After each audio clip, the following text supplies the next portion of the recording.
What's up, peeps, and welcome back to the Lionel B Show. If it's your first time tuning into the channel, don't forget to like, comment, and subscribe on the videos, man. Also, make sure y'all click that notification bell button so anytime I drop a brand new video, y'all be the first ones to get it.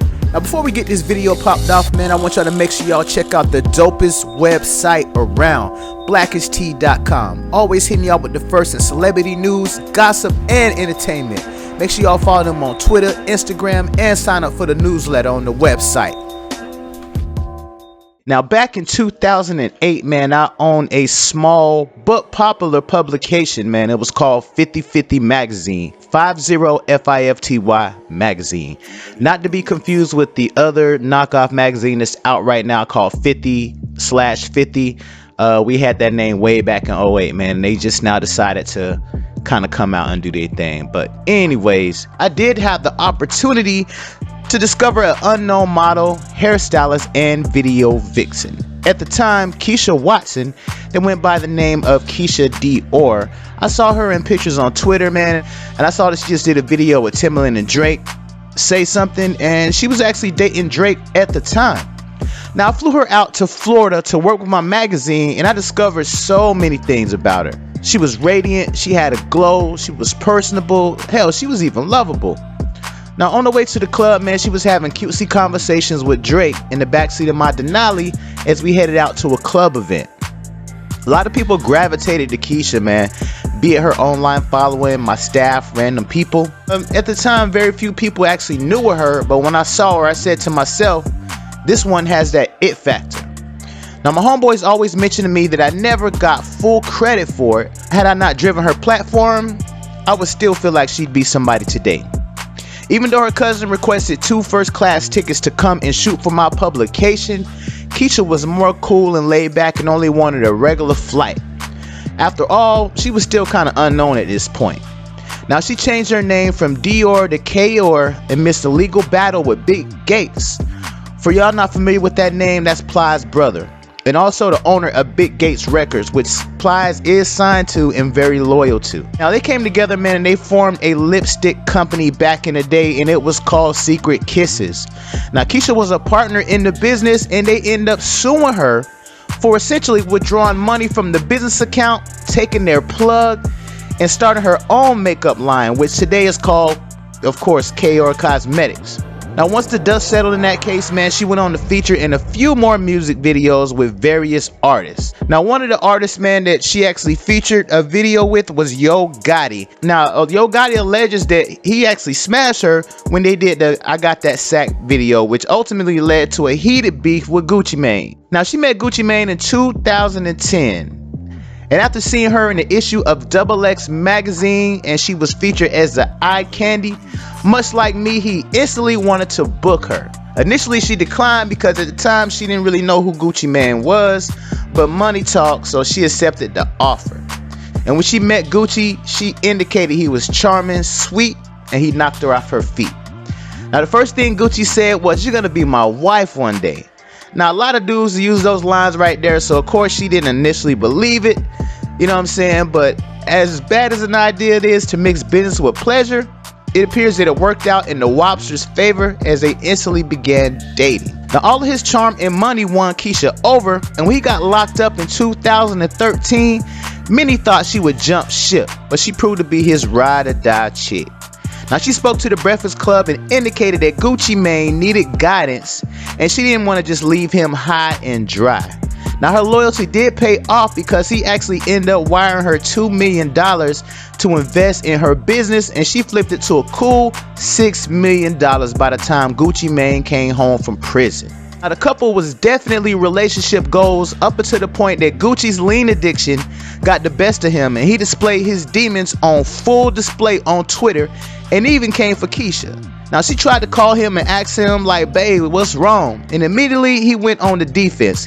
He started screaming at her and she hung up the phone. Now, when he was able to get his mind back together, he later came back to apologize, and she took him right back and asked him, "Yo, just let me love you."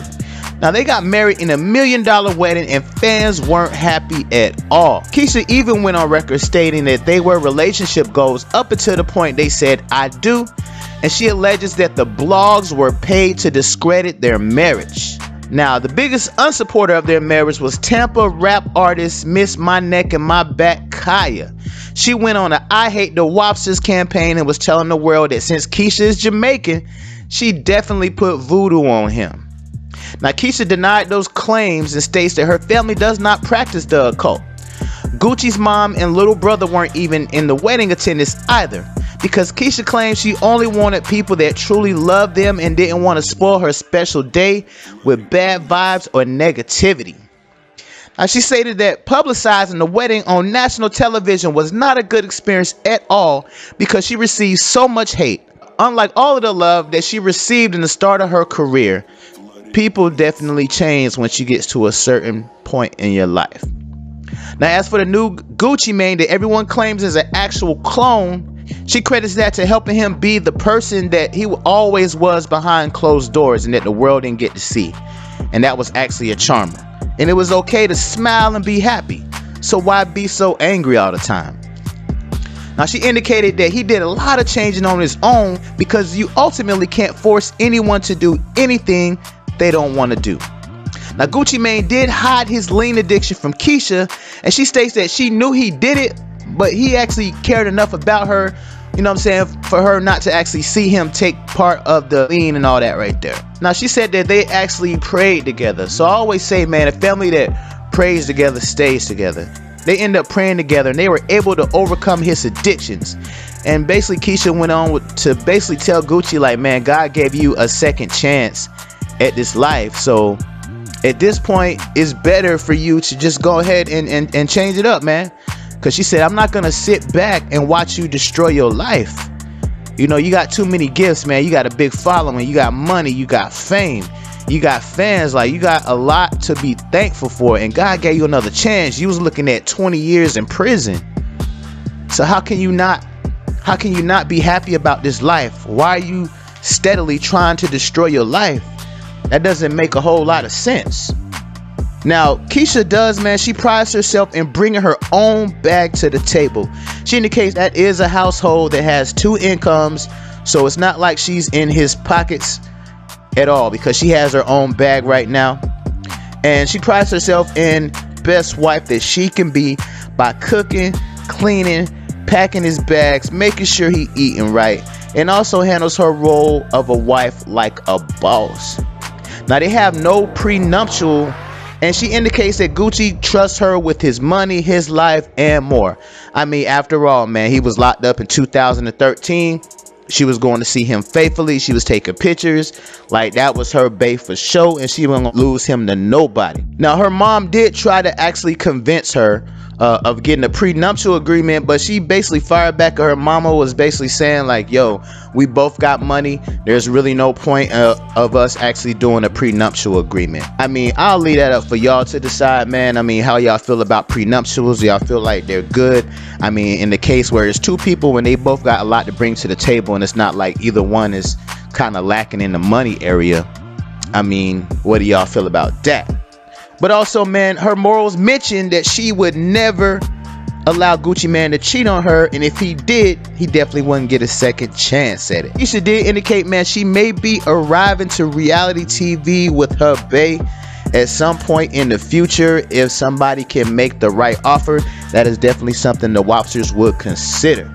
So it definitely looks like, man, they are in wonderful holy matrimony, man. They actually make a really great couple, man. They seem to really actually complement each other. I remember when she was talking with the Breakfast Club, they were saying like, well, you know what I'm saying, do you guys kind of balance each other out? Is one person lacking anything? And she indicated that nah, we, you know what I'm saying, we both very intelligent, we both bring a lot to the table. So it's definitely great, man, seeing black love. It's definitely great seeing her grow as a person over the years and being able to actually come up and make a name for herself, man. Like when so many other models and video vixens and strippers, man, when they actually, you know what I'm saying, they kind of struggle with making a name for themselves, man. Look at some of the other bigger video vixens that actually kind of fell flat, man. But it looks like Keyshia Ka'Oir was definitely a success story, man. So we're definitely proud of her, man, that she's made her moves and she actually turned Gucci Mane into a decent individual, man. That's why so many people are feeling like Gucci Mane is an actual clone. He's not a real person anymore because he definitely did a 360. So definitely, again, man, I love y'all rocking with me, man. We are on the road to 100,000 subscribers, man, in 2019. Thank y'all for rocking with me, man. Thank y'all for tuning into my channel. Thank y'all for sharing the videos. Thank y'all for the comments, the likes, the dislikes, the subscribes, the unsubscribes. I appreciate y'all for everything, man. So, man, always, man, don't forget to like, comment, and subscribe on the videos. This is December 31st, 2018, man. We about 12 hours away from 2019. Look your head up. Thank God that you made it, baby. And don't forget to like, comment, and subscribe on the videos. And I'll peep y'all on the next one. Holla.